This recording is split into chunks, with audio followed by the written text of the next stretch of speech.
Semuanya selamat datang di channel Hobi Film. Kali ini Mimin akan membahas alur cerita dari film BlackBerry.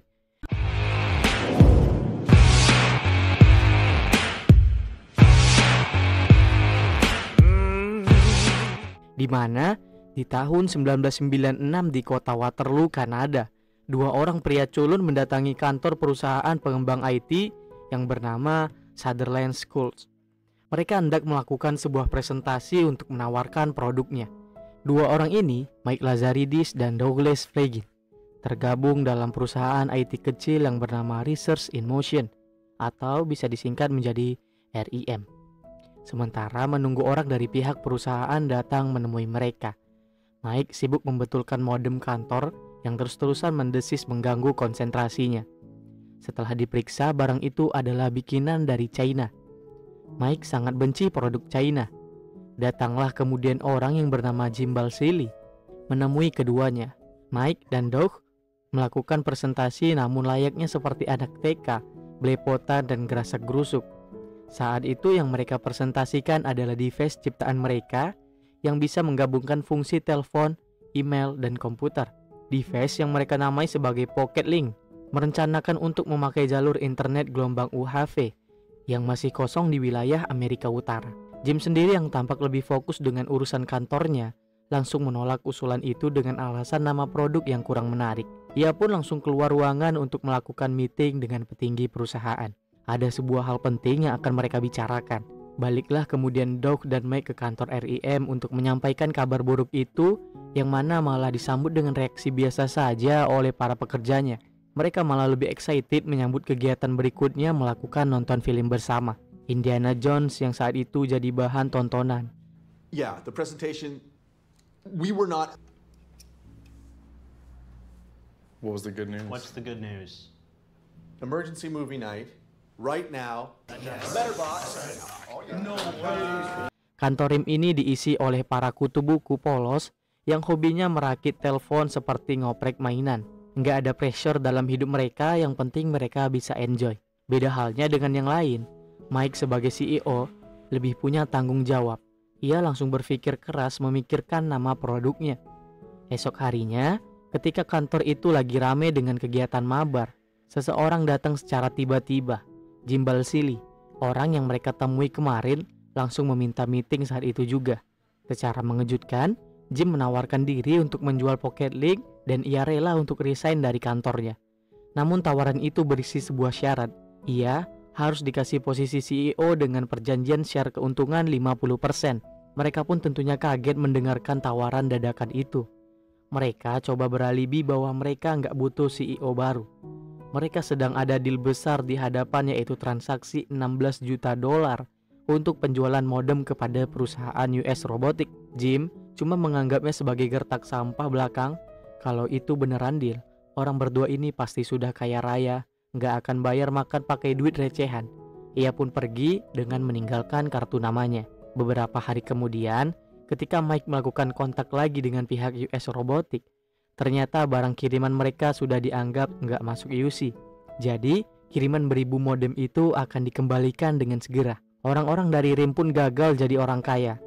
Mike sendiri sebagai CEO sebetulnya merasa bahwa ia tidak punya bakat untuk melakukan deal-dealan kelas kakap melawan para hiu bisnis teknologi IT. Meskipun dia ini pintar, ia hanyalah seorang teknisi biasa. Merasa hopeless karena gagal dan gagal terus, Mike akhirnya terpikirkan untuk menyetujui tawaran Jim meskipun ditentang keras oleh Doug. Namun akhirnya diputuskan bahwa mereka akan menarik Jim untuk menjadi co-CEO dengan nego tawaran share 33%. Ketika dihubungi, Jim yang sebetulnya baru dipecat dari perusahaannya itu kemudian menyetujui tawaran tersebut. Esoknya, Jim datang layaknya seorang company yang langsung mengobrak-abrik kenyamanan para pribumi. Mendapatkan laporan tentang gagalnya deal dengan US Robotics, Jim sudah menduganya. Namun yang tidak ia duga adalah besarnya kerugian dari proyek gagal itu. Ia pun langsung menelpon perusahaan US Robotics tersebut dan langsung membentak para pegawai yang masih asik melakukan mabar. Setelah tarik ulur negosiasi, diketahui ternyata pihak US Robotics ini sengaja menahan pembayaran ke pihak RIM karena mereka ingin mendapatkan hak paten dari Pocket Link. Jim menutup telepon dan langsung menuntut agar Nike dan tim segera membuat prototipe dari telepon kreasi mereka sebelum mereka keduluan sama pihak US Robotics. Ketua diverifikasi kepada pihak bank, pihak RIM ternyata punya hutang besar hasil pinjaman untuk proyek gagal tadi. Jim terpaksa menggadaikan rumahnya untuk menutupi hutang besar itu. Kini, proyek bersama orang RIM ini akan menjadi penentu dari masa depannya. Esoknya, Jim datang dengan orang administrasi yang baru ia rekrut dan langsung minta dihubungkan dengan pihak Bell Atlantic, perusahaan Amerika provider jaringan Telkom yang sekarang bernama Verizon. Dia hendak menjualkan produk Pocket Link kepada mereka. Kepada Mike, Jim kembali tegas dengan tuntutannya agar Mike segera membuat prototipe produk tersebut. Biarpun bentuknya belum sempurna, ia akan menjadwalkan meeting esok hari dengan John Woodman, CEO Bell Atlantic di kota New York. Sibuklah kemudian para kutu buku ini merancang telepon-teleponan dari barang-barang yang seadanya. Remote mainan, kalkulator bekas, dan sebagainya mereka jadikan sebagai spare part. Meskipun seseorang yang idealis, namun untuk misi kali ini, Mike terpaksa mengalah. Ia mencoba mengikuti alur kerja seorang Jim, bisnismen lulusan Harvard yang lebih pengalaman dalam dunia bisnis. Esok paginya Jim sudah datang menjemput Mike ke kantor. Semalaman Mike bergadang bersama tim untuk menyelesaikan prototipe tersebut. Jim kali ini meminta agar Doug yang terlalu bacot itu nggak perlu untuk diajak. Terbanglah kemudian dua partner baru ini ke kota New York dan menghadap para bosyer di perusahaan raksasa Bell Atlantic untuk melakukan pitching. Awalnya para bosyer ini cuma ketawa mendengar ide bahwa sebuah telepon bisa sekalian menerima email karena faktor padatnya aliran data. Mike kemudian mempresentasikan idenya. Sebuah ide yang mind-blowing yang membuat John Woodman langsung terpesona. Alih-alih menghubungkan telepon mereka kepada jalur network sebagai klien, ide dari Mike adalah bahwa justru telepon mereka yang akan menjadi server. Kliennya adalah sebuah komputer raksasa yang akan mereka bangun di Waterloo untuk menampung semua request yang masuk. Jadi, data yang datang ke telepon BlackBerry nggak akan langsung masuk kepada user, tapi ke pusat data dulu di kantor RIM yang kemudian mereka kompres baru mereka kirim ke tiap device milik para user. Dengan demikian, tidak akan ada kata sibuk dalam jalur bandwidth mereka. Mike kemudian memperlihatkan prototipe yang sudah ia bikin, sebuah mesin sederhana yang dibuat seadanya, tapi fungsinya yang makin bikin John Wood menjadi terpana. Meluncurlah barang yang dinamakan Pocket Link ini sebagai BlackBerry dan langsung menghajar pasar Amerika. HP merek BlackBerry langsung meledak di mana-mana. Ponsel pertama yang bisa menerima email akar dari muncul produk smartphone. Tahun 2003, perusahaan RIM ini sudah menjadi perusahaan raksasa. Dan saat itu, tim development mereka sedang berusaha mengadopsi fitur chatting ke dalam handphone mereka. Fitur yang kemudian akan dikenal sebagai BlackBerry Messenger, akar dari munculnya aplikasi WhatsApp yang kemudian akan mengajar mereka sendiri dalam platform Android. Mike mempresentasikan fitur baru ini kepada Jim, yang awalnya skeptis karena dia berpikir akan banyak memakan pulsa user. Perbandingannya dari satu kali kirim SMS yang harus dihargai sebesar 350 perak. Kalau di sini, jadi bayangkan kalau para user melakukan kirim teks secara berulang kali. Ketika diberitahu bahwa teknologi fitur BBM akan membebaskan user untuk berkirim pesan tanpa tambahan biaya, Jim pun approve terhadap fitur keren ini.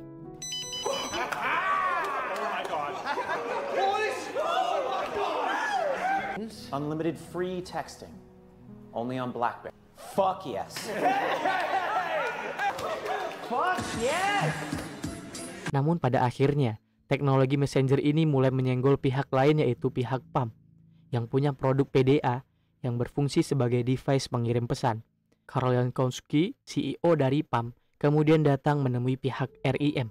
Tidak tanggung-tanggung, perusahaan yang sudah duluan besar ini mengungkap niat untuk membeli semua saham RIM di pasar saham dan mengajukan merger antar PAM dengan BlackBerry. Namun dengan kontrol yang dipegang penuh oleh pihak PAM, pihak RIM tidak bisa menolak karena kalau menolak, mereka berarti akan melanggar hukum pasar modal dan bisa diajukan ke pengadilan. Jim saat itu berusaha tidak menunjukkan penolakan. Ia pura-pura siap untuk melakukan penjualan. Namun di belakang, ia langsung ngegas meminta para stafnya untuk nge-push lagi penjualannya. Saat itu pihak BlackBerry telah menahan penjualan karena kuota 500 juta ponsel yang sudah terpenuhi. Kalau berlebih, dipercaya akan mengakibatkan kepadatan aliran data. Selama ini Mike memang telah memikirkan cara untuk melakukan kompresi data agar mereka bisa punya bandwidth kosong. Namun para pegawai yang ada sekarang nggak mampu melakukannya. Disinilah baru Jim ngeh dengan masalah network mereka. Ia kemudian menanyakan orang yang bisa memecahkan masalah tersebut. Mike mengajukan top engineer dari pihak Google atau Motorola. Meskipun untuk sementara ia meminta agar Jim nggak lanjut menambahkan penjualan. Namun Jim nggak peduli. Dengan tegas, dia meminta seluruh staf untuk nge-push penjualan termasuk untuk HP baru yang akan mereka tanamkan fitur BBM. Jim berusaha mempertahankan perusahaannya dari caplokan hiu perusahaan PAM. Sementara kesibukan di Kanada terjadi, Jim pun langsung terbang ke Silicon Valley menuju kantor Google. Jim menemui Paul Stanos, Head of Physical Engineering dari Google untuk hijrah ke Kanada. Paul ternyata terlanjur betah berada di Google. Ia menolak meskipun tawaran Jim sudah nyampai di $3 juta. Akhirnya, Jim keluarkan sebuah tawaran yang tidak bisa ditolak oleh Stanos. Nilai sebanyak $10 juta jika nilai saham RIM sudah mencapai nilai $1 per lembarnya. Estimasi saat itu, nilai saham RIM akan mencapai $13. Jim pun terus bergerak dengan harus terus menerima telepon dari Jankowski yang sudah mengajukan nama PAMberry sebagai produk marger mereka. Jim datang ke perusahaan-perusahaan top lainnya seperti Microsoft, Nokia, dan Nintendo untuk membajak para engineer yang mereka punya. Staf marketing terus bergerak dengan menjual produk mereka. Kali ini mereka dipaksa untuk turun langsung ke lapangan, mempresentasikan BlackBerry secara langsung ke hadapan calon pembeli. Bersikap seperti dia berasa gaya memakai device canggih ini. Penjualan pun makin waktu makin meningkat. Namun seperti yang sudah diprediksi, pada akhirnya servis BlackBerry pun mulai ngehang dan banyak interupsi. User harus terus melakukan ping agar bisa mendapatkan respon dari smartphone. Kondisi panik terjadi di kantor Waterloo. Mereka kebanjiran komplain dan Jim jauh-jauh nelpon hanya untuk membentak laporan error tersebut. Jim saat itu hendak menarik lagi satu top engineer, namun ia pun jadi ikut tertarik kepada seorang staf yang datang membentak-bentak engineer yang bernama Eugene ini. Para programmer baru ini kemudian dikumpulkan di kantor RIM di Waterloo, termasuk itu Paul Stanos dan Eugene, berikut dengan Charles Purdy, sang pengawas yang sekalian juga direkrut untuk menjadi Chief Operation Officer. Charles Purdy akan ditugaskan untuk membereskan kelakuan para pegawai lama RIM bawahan Doug yang masih sering kebanyakan guyon. Meeting kemudian dilakukan antara 3 orang top engineers di RIM sekarang, Mike, Paul Stanos, dan Eugene, yang menghasilkan sebuah solusi untuk memprogram ulang Tower Verizon yang detailnya saya pun agak kurang mengerti. Singkat kata, Mike setelah mendapatkan rumus troubleshooting itu langsung datang ke kantor dan memanfaatkan peran seorang Charles Purdy untuk menjadi pemberi tugas. Programmer-programmer dari RIM yang tadinya woles kini harus terpaksa kejar-kejar target. Gak ada lagi waktu bersenang-senang di kantor BlackBerry ini. Ketika masuk kantor, Doug auto heran melihat kesenyapan suasana. Ia pun pergi menemui Mike. Kepada teman karibnya, Doug mengeluhkan kehadiran Charles Purdy yang sudah membuat suasana kantor jadi nggak asik. Mike tidak banyak merespon dengan kata-kata. Ia cuma minta agar Doug ngikut saja. Jim yang masih warawiri di luar kemudian memenuhi panggilan meeting orang Bell Atlantic yang saat itu sudah bernama Verizon. Efek dari macetnya data akibat dari overload user BlackBerry. John Wood menyatakan bahwa pihak mereka dengan terpaksa akan menghentikan hubungannya dengan perusahaan Kanada ini. Jim kemudian muncul dengan solusi yang kembali membuat John Wood pun merasa tak berdaya. Ia mengonfirmasikan bahwa top engineer-nya sudah memprogram ulang Tower Verizon sehingga bisa didapatkan kekosongan 4 kali lipat bandwidth buat user BlackBerry. BlackBerry pun bisa menambahkan penjualan sehingga membuat harga sahamnya pun langsung meningkat. Harga itu sekarang sudah terlalu mahal untuk dibeli oleh Jankowski, yang akhirnya nggak jadi melakukan hostile takeover terhadap perusahaan RIM. Dalam suasana kerja yang baru, tim BlackBerry makin menancapkan posisinya sebagai ponsel terunggul di seluruh jagat. Tahun 2007, posisi mereka sudah menguasai 30% pasar ponsel di Amerika dan berada di urutan pertama. Dengan rencana launching BlackBerry Bold yang akan dirilis tahun itu, mereka mencanangkan target penguasaan pasar sebanyak 50%. Dengan kebutuhan pasar yang makin tambah besar, Charles Purdy mengusulkan agar mereka mulai melakukan maklun ke pabrik Cina yang mana kembali ditolak mentah-mentah oleh Mike. Dalam momen rapat itu, tiba-tiba Doug muncul dan memaksa agar Mike segera turun ke ruang kerja. Mike agak terganggu diusik di waktu meeting. Apalagi setelah hit marketing pun ikutan bawel menanyakan keberadaan Jim yang tidak kunjung membalas emailnya. Mike berusaha menenangkan, ia pun mengikuti ajakan Doug untuk masuk ke ruang kerja. Di ruang kerja, para pegawai sedang menyaksikan Steve Jobs sedang melaunching produk perusahaan mereka, Apple. Device yang menggabungkan produk iPhone dalam sebuah telepon dan dilengkapi dengan kemampuan navigasi internet. Device melegenda yang masih berkuasa hingga saat ini. Produk smartphone yang sangat berbeda dengan yang ada di pasaran saat itu, yang rata-rata terdapat papan kunci pada device-nya.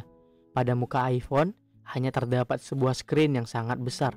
Keyboardnya mereka hidden pada layar touchscreen. Apple melakukan kerjasamanya dengan pihak provider AT&T, provider saingan dari Verizon, pukulan telak untuk orang-orang di belakang BlackBerry. Namun demikian, Mike tetap berusaha konsisten pada jalur. Dia minta agar prototipe Bold udah segera disiapkan. Dia akan mempitching fitur baru yang akan disertakan pada versi BlackBerry Bold ini, yaitu sebuah trackpad. Jim and a breakthrough internet communication and an internet communicator. And we are calling it iPhone. Sendiri saat itu sedang menuju sebuah tempat yang berhubungan dengan urusan hoki, olahraga favoritnya. Dan ia sama sekali nggak mau diganggu dengan urusan perusahaan. Dia sedang mengusahakan proses pembelian sebuah klub hoki dari Liga NHL. Jim yang sudah keburu nyaman dengan posisi BlackBerry, bahkan tidak mengacuhkan info dari Mike soal pitching BlackBerry Bold. Dia malah menyuruh Mike untuk melakukan presentasinya sendiri. Jadi ketika prototipe BB Bold dengan fitur trackpadnya itu sudah siap, Mike akhirnya mengajak Doug untuk menemaninya ke kota New York. Tampillah kemudian Mike di hadapan para petinggi Verizon untuk mempersembahkan BlackBerry Bold dengan tambahan fitur trackpad yang di-built-in pada ponsel mereka. Namun yang tidak terduga, pihak Verizon kali ini ternyata lebih menunggu respon terhadap iPhone yang punya layar lebih besar karena menghilangkan keyboard pada tampilan mukanya. Mike tetap berdalih bahwa ide produk iPhone itu sebuah ketololan karena ia yakin bahwa para user lebih asik ketika memijit tombol yang ngeklik. John Wood dan kawan-kawan tidak tergugah dengan pembelaan Mike. Mereka tidak teryakinkan dengan produk BlackBerry yang baru ini. Mike pun jadi gelagapan dan Doug sama sekali bukan orang yang tepat untuk bisa diminta bantuan mengunggah pendirian klien. Akhirnya Mike pun muncul dengan jawaban yang dipaksakan bahwa mereka sebetulnya sedang berada dalam sebuah misi yang rahasia yang membuat Jim tidak bisa hadir. Mike membual bahwa mereka pun sedang mendevelop sebuah mesin baru sama dengan iPhone, sebuah handphone yang full screen. Doug langsung nelan ludah ketika mendengar ucapan Mike itu. Mike bilang bahwa keyboard pada touchscreen mereka akan tetap berbunyi klik khasnya BlackBerry. John Wood mulai tersenyum mendengar janji muluk Mike itu. Meeting tersebut pada akhirnya berhasil membuat mereka menjual 1 juta unit Bold kepada Verizon. Namun mereka harus pulang dengan PR untuk membuat screen yang bisa ngeklik. Para programmer pun mulai stres menerima tugas kali ini. Mike pun mulai senewan. Doug pun dimarahi ketika coba bantu untuk menjelaskan maksud dari permintaannya. Charles Purdy yang akhirnya turun untuk menenangkan Mike. Mereka pun kemudian bicara secara private dan kesimpulannya, prototipe itu tidak akan bisa mereka lakukan dalam 1 minggu. Keluarlah solusi dari Purdy bahwa mau tidak mau, kali ini mereka harus mulai melirik pabrik Cina. Desperate dengan kondisi yang sedang dihadapi, Mike sekarang mulai melunturkan idealismenya. Ia pun menyetujui pabrik Cina. Doug yang seperti biasa selalu mencoba turun membantu Mike, sekarang malah kena damprat. Mike sekarang tidak mau lagi dibantu seperti seorang CEO yang lemah. Ia malah balik menghina Doug sebagai orang yang tak berguna.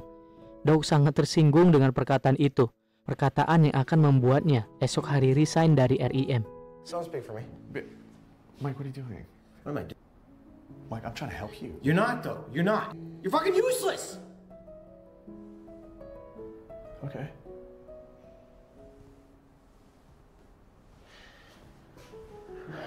Saat kondisi penuh tekanan itu sedang berlangsung, datanglah kemudian telepon kepada Mike dari orang pihak SEC, agen pengawas jual beli saham di Amerika. Mereka hendak menanyai Mike perihal stock option perusahaan RIM. Merasa enggak ngeh dengan urusan itu, Mike menyuruh mereka untuk menghubungi Jim. Jim ternyata baru datang beberapa hari kemudian dan disambut kemudian dengan kehadiran majalah Forbes terbaru yang membuat profilnya sebagai CEO perusahaan IT nomor 1 mengalahi Yankowski. Hal itu membuatnya kemudian jadi jumawa. Ia menyuruh sekretarisnya untuk mengundang Jankowski ke pertandingan klub yang sudah diakuinya sebagai miliknya. Padahal proses jual beli itu masih belum finish 100%.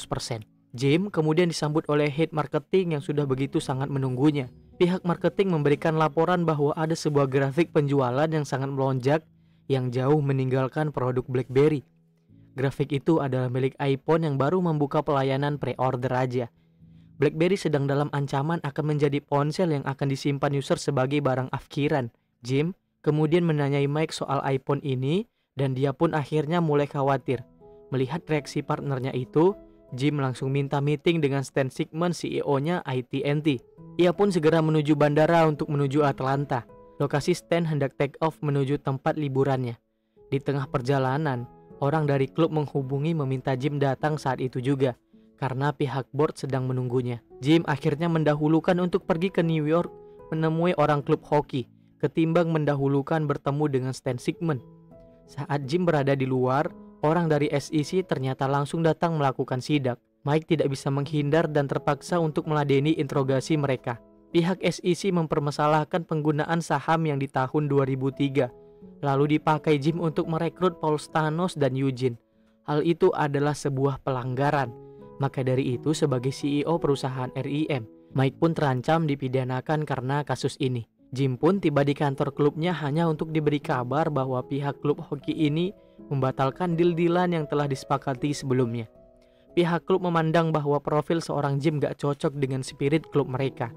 Hal itu dikarenakan ucapan Jim kepada Jankowski yang sudah sesumbar bahwa klub ini akan menjadi miliknya, dan Jankowski telah membisikkan ucapan itu kepada pihak klub.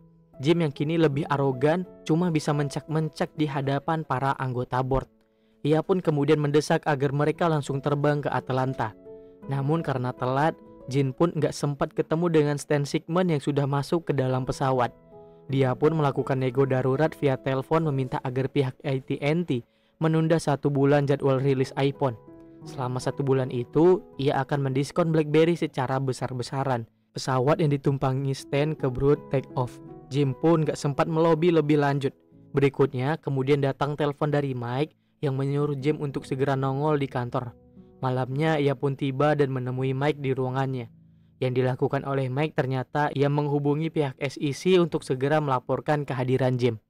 Mike telah melakukan deal-dealan dengan pihak SEC untuk menyerahkan Jim agar dirinya lolos dari tuntutan. 1 tahun kemudian, Mike yang kini menjadi CEO satu-satunya menyambut kedatangan paket produk BlackBerry Stone yang baru tiba dari China. Produk ponsel versi full screen dari BlackBerry yang mencoba menyaingi iPhone di pasaran. Mike pun memeriksa paket handphone itu dan merasakan terdapatnya suara dosis yang dianggap sangat mengganggu. Sementara itu, ia turun untuk membetulkan satu persatu gangguan dalam ribuan handphone tersebut. Film pun feeding dengan memberikan keterangan bahwa ponsel ini menjadi akhir dari kejayaan produk BlackBerry.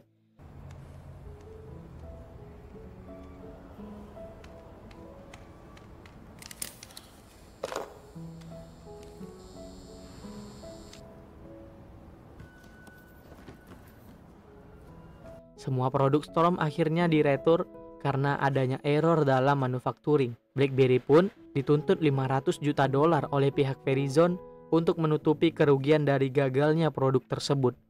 Mike resign dari RIM di tahun 2012 dan produk BlackBerry yang sebelumnya sempat menguasai 45% pasar handphone kini anjlok ke 0%. Seiring dengan ambruknya perusahaan RIM, nama BlackBerry pun kini hanya tinggal kenangan dan film pun selesai. Oke, terima kasih yang sudah nonton. Jangan lupa like dan subscribe. Dan sampai jumpa di video selanjutnya.